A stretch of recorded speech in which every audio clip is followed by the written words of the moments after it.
அஸ்ஸலாமு அலைக்கும். Hi friends, எப்படி இருக்கீங்க? இந்த சிக்கன் ரெசிபி தான் நம்ம வீடியோட ஹீரோவே. அவ்வளோ டேஸ்ட்டாக இருக்கும். வாங்க நம்ம வீடியோக்குள்ளே போகலாம். Welcome to Shiza's kitchen. பசங்களும் கிளம்பிட்டாங்க. 8:20க்கெலாம் அவங்க போயிடணும். அதுக்கப்புறம் அதே டைம் தான் இவங்களும் கிளம்புறது. காய்கறி மட்டும் வாங்கி கொடுத்துட்டு போயிட்டாங்க. அதில் தக்காளி வந்திருந்தது. நல்ல வேளை தக்காளியே எனக்கு பிடிக்கவே இல்லை. ஏன்னா பாதி தக்காளி வேஸ்ட் ஆகிடுச்சி. அவ்வளோ ஃபஸ்ட்டாக வந்திருந்தது தக்காளி. சரி, இருக்கிறதெல்லாம் எடுத்து அரேஞ்ச் பண்ணி வச்சிடலான்னு அரேஞ்ச் பண்ணி வச்சுட்டேன். இந்த பாக்ஸ் வந்து நான் மீஷோவில் தான் வாங்கினேன். இந்த பாக்ஸ் எனக்கு நல்லா யூஸாக இருக்குது. ஒரு டைம் எடுத்துகிட்டு ஒரு பாக்ஸ் எடுத்தால் போதும், நம்மளுக்கு எல்லாமே எடுத்து யூஸ் பண்ணுறதுக்கு. கொத்தமல்லி, கருவேப்பிலை, எலுமிச்சம்பழம், பச்சை மிளகாய் எல்லாமே ஒன்றா வச்சுக்கலாம். கரெக்டாக இருக்கும்.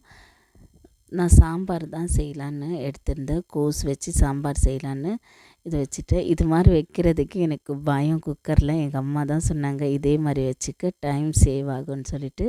பாலும் வந்துடுச்சு. அதுக்கப்புறம் கொதிக்க வச்சுட்டு அதை எடுத்துகிட்டு நம்ம சிக்கன் ரெசிபிக்கு போயிடலாம். சிக்கன் ரெசிபிக்கு மெயினான இம்பார்ட்டண்டான இது தாங்க, இந்த மசாலா தான். சூப்பராக இருக்கும். நீங்கள் கண்டிப்பாக ட்ரை பண்ணி பாருங்கள் ஃப்ரெண்ட்ஸ். நம்ம மசாலா அரைச்சிடலாம். நான் வந்து உங்களுக்கு மெஷர்மெண்ட்டெல்லாம் ஃபஸ்ட்டு டிஸ்கிரிப்ஷனில் கொடுத்துட்றேன். 1 kg சிக்கனுக்காக தான் நான் மசாலா அரைச்சிருக்கேன். ஏன்னா சரியாக அரையாது, அதனால் நான் எடுத்திருக்கேன். இதில் ஹாஃப் யூஸ் பண்ணிக்கலாம். முழு மல்லி இருக்கு இல்லையா, அது வந்து 2 டீஸ்பூன் எடுத்திருக்கேன். மிளகு வந்து முழு மிளகு எடுத்துக்கோங்க. 1 டீஸ்பூன் எடுத்தால் போதும். என்கிட்ட க்ரஷ்டு தான் இருக்குது. அதுக்கப்புறம் இது பேர் வந்து இங்கிலீஷில் கார்வா சீடுன்னு சொல்லுவாங்க. ஷாய் ஜீரா ஹாஃப் டீஸ்பூன் எடுத்துக்கோங்க. 8 லவங்கம், 8 ஏலக்காய், 2 பட்டை எடுத்துக்கோங்க. நல்லா பவுட்ரு பண்ணி எடுத்துகிட்டு வந்திருக்கேங்க. இது வந்து நான் ஹாஃப் தான் யூஸ் பண்ணுறேன், ஏன்னா 1/2 kg சிக்கனுக்காக. அது வரைக்கும் நான் பருப்பு வச்சுருந்தேன். அது நல்லா வெந்து வந்துருச்சு. அதையும் குழம்புக்காக நான் ரெடி பண்ணி வச்சுருக்கேன். இப்போ வந்து மேரினேட்காக இது பார்த்துடலாம். மசாலாஸு, சோயா சாஸு, மிளகாய்த்தூள், மஞ்சள் தூள், 1 டேபிள் ஸ்பூன் இஞ்சி பூண்டு விழுது, உப்பு, அதுக்கப்புறம் லெமன் வந்து ஒரு டீஸ்பூன் இருந்தால் போதும். கொஞ்சமாக கேஜி சிக்கன் எடுத்துருக்கேன். நல்லா வாஷ் பண்ணிவிட்டு ஒரு 10 நிமிஷம் தண்ணி ட்ரை பண்ணி வச்சுக்கோங்க. தண்ணி ட்ரை ஆனதே நம்ம ஒரு பாத்திரத்துக்கு மாற்றிடலாம். இதில் இப்போ இருக்கிற பொருளெல்லாம் நம்ம ஆட் பண்ணிக்கலாம். இஞ்சி பூண்டு விழுது, சோயா சாஸு. இப்போ எலுமிச்சை பழம்லாம் நம்ம எப்படி கணக்கு எடுத்துக்கணுன்னா, 1 கிலோவுக்கு ஹாஃப் லெமன் எடுத்தால் கரெக்டாக இருக்கும். அதில் இப்போ 1/2 kg நீங்கள் செய்கிறீங்களா, அதில் பாதி எடுத்துக்கணும்.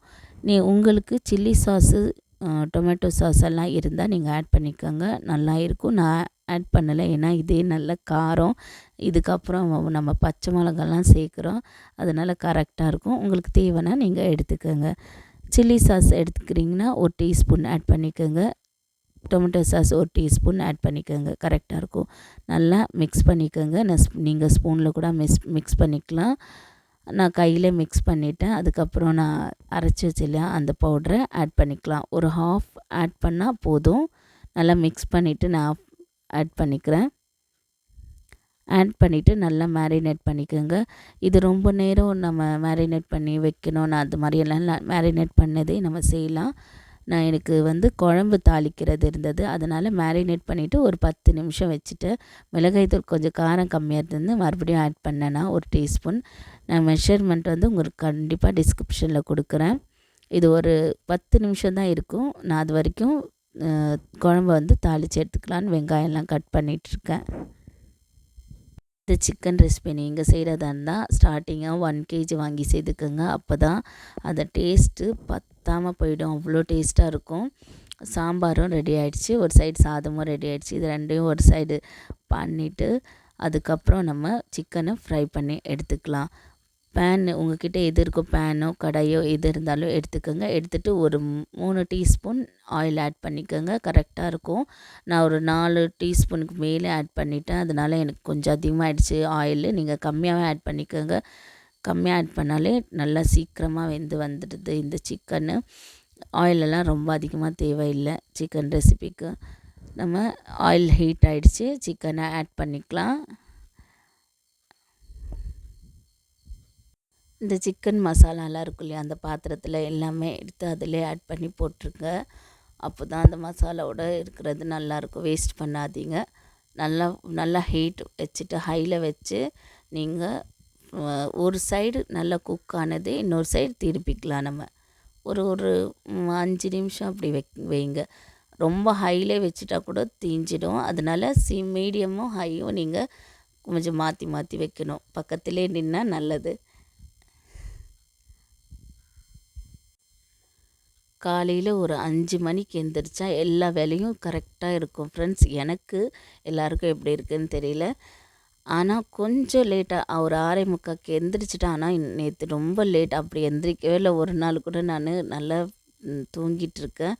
அதனால் சீக்கிரமாக எந்திரிச்சு இது செய்கிறதுக்கே கரெக்டாக இருந்துச்சு. அதுக்கப்புறம் தான் எல்லாமே நான் சமைச்ச அப்புறம் தான் எல்லாம் செய்த பெருக்குனதெல்லாம். ஏன்னா ஃபஸ்ட்டே பெருக்கிட்டா கொஞ்சம் டென்ஷன் ஃப்ரீயாக இருக்கும். எல்லாம் சமையலெல்லாம் செய்துட்டு வந்து ஃப்ரீயாக உட்காரலாம். சமையல் செய்துட்டு மறுபடியும் போய் வேலை செய்யணுன்னா ரொம்ப கஷ்டமாக இருக்கும். உங்களுக்கு எப்படின்னு நீங்கள் சொல்லுங்கள் ஃப்ரெண்ட்ஸ். நான் இப்போ சிக்கனை நீங்கள் பார்த்துருப்பீங்க வீடியோவில். எல்லாம் திருப்பி திருப்பி போட்டு நான் ஃப்ரை பண்ணது. கொஞ்சம் ஆயில் எக்ஸ்ட்ரா இருந்துச்சு, நான் அதை எடுத்துட்டேன். இந்த ஆயில் கரெக்டாக ஆகிடும். நானும் இதுவும் கொஞ்சம் அதிகமாக இருக்கும்னு நினச்சேன். இல்லை, கரெக்டாக இருக்குது. நீங்கள் அப்படி டீஸ்பூன் கணக்கில்னா 1 டேபிள் ஸ்பூன் ஆட் பண்ணிக்கோங்க. ஆட் பண்ணிவிட்டு உங்களுக்கு ஃப்ரை பண்ணிகிட்டே இருங்க. கொஞ்சம் கம்மியாக இருக்குது அதிகமாக இருக்குன்னா நீங்கள் கம்மியாக இருந்துச்சுன்னா நீங்கள் ஆட் பண்ணிக்கோங்க. நல்லா ஃப்ரை பண்ணி ஆயிடுச்சு. நல்லா குக் ஆகணும். அதனால் நான் மூடி போட்டு தான் குக் பண்ணேன். லாஸ்ட்டில் நம்ம பச்சை மிளகா ஒரு 2 பச்சை மிளகா எடுத்து கட் பண்ணி நடுவில் கட் பண்ணிவிட்டு கொஞ்சம் ஒரு ரொம்ப நீட்டும் இல்லாமல் கட் பண்ணி நான் ஆட் பண்ணிக்கிட்டேன். கருவேப்பிலையும் ஆட் பண்ணிக்கோங்க. நல்ல டேஸ்ட்டு கொடுக்கும் இந்த கருவேப்பிலையும் பச்சை மிளகா லாஸ்ட்டில் ஆட் பண்ணுறது.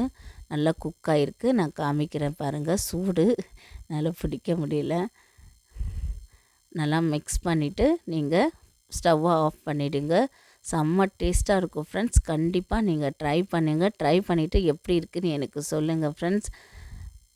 லைக் பண்ணுங்கள், ஷேர் பண்ணுங்கள், என் சேனலுக்கு சப்போர்ட் பண்ணுங்கள் ஃப்ரெண்ட்ஸ். உங்கள் சின்ன சப்போர்ட்டும் பெரிய அளவில் எனக்கு ரீச் ஆகும். அஸ்ஸலாமு அலைக்கும்.